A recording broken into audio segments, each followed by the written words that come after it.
Fiat Doblo 2017. Problem with aux to work with aftermarket Bluetooth. Found solution.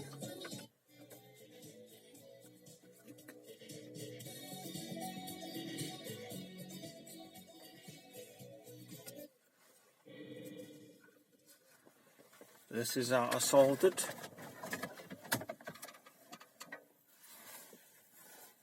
This is the model. The model number you're looking for is 263. It's on that back sticker over there. And what you can see is on most videos it shows you on the right hand side you must put the plug in.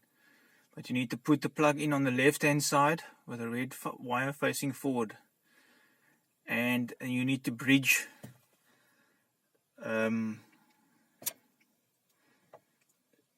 D out and D in.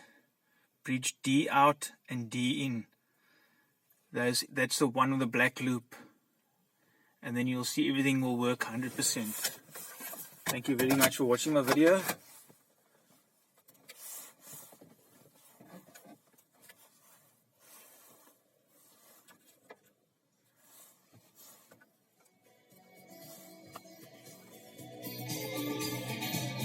Working 100%.